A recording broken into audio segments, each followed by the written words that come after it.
I like women that are round and substance, rounded curves and figure. Something I can hold on to whenever we are together. You are just too flat, he said one evening, looking at her from up to down. Lara has always felt like something was missing in her life. Growing up, it was just her and her mom. Her father left when she was very young, so young she couldn't even remember his face. All she knew was the absence. No warm hugs from a man who called her his princess. No fatherly love. No father figure in her life. This created a big vacuum Lara has always wanted to fill. Her mother tried her best. She worked long hours, came home tired, but still managed to cook, clean and smile for Lara. But no matter how hard she tried, there was a kind of love she couldn't give her. Fatherly love. And this gap Lara carried into adulthood.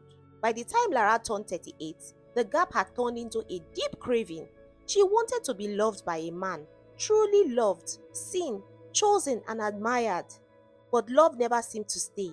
Every relationship she entered felt like chasing water with bare hands. No matter how tightly she held on, it slipped away. Then she met Femi.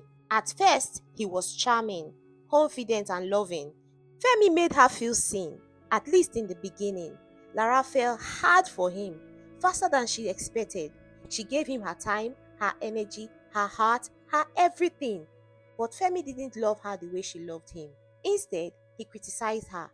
Your body is too flat, he said one evening, looking at her from up to down. I like women that are round and substance, rounded curves and figure. Something I can hold on to whenever we are together. You are just too flat. Lara laughed it off at first, thinking he was just joking. But he didn't stop. Your chest is too small. Your chest is just too flat. Your nose is not sharp enough. Why is your tummy bigger than your backside? It doesn't make sense. How can somebody's tummy be bigger than a bum bum? Each word landed like a small cut. Over time, those cuts became wounds. Her confidence slowly faded. She began to see herself through his eyes. Never enough, never right. Her best friend Tina noticed the change. Lara, listen to me, Tina said one afternoon, holding her hands tightly. There is nothing wrong with your body. Nothing. Any man who truly loves you will never tear you down with his words like this.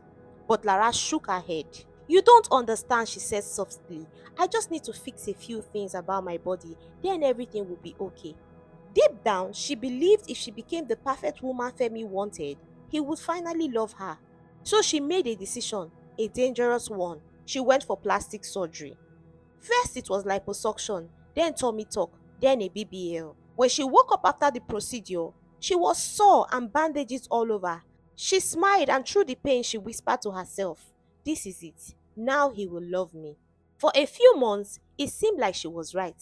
Femi admired her new body. He complimented her. He stayed longer, called her often, touched her here and there. Lara felt like she had finally won. But it didn't last.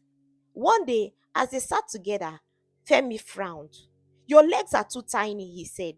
How can your body be like this? Then your leg is like this. Bigger body, tiny legs. It doesn't look balanced. Lara blinked in disbelief. But I did all this for you. Well, he said arrogantly, you didn't do it right. The doctors did not do it correctly. Your legs are just too tiny, it irritates me. That was the moment something inside her cracked. But instead of walking away, she went deeper. I will fix it, she said. I will make it perfect. She scheduled another surgery, this time to correct her legs. The day of the surgery felt different. The hospital lights seemed too bright. The air felt heavy.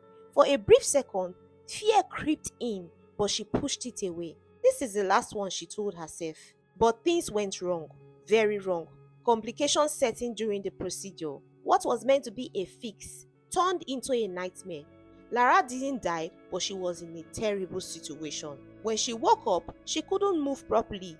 Tubes surrounded her, machines beeped beside her. She was bedridden. Days turned into weeks, and Femi never came. He never showed up. No calls, no messages, nothing.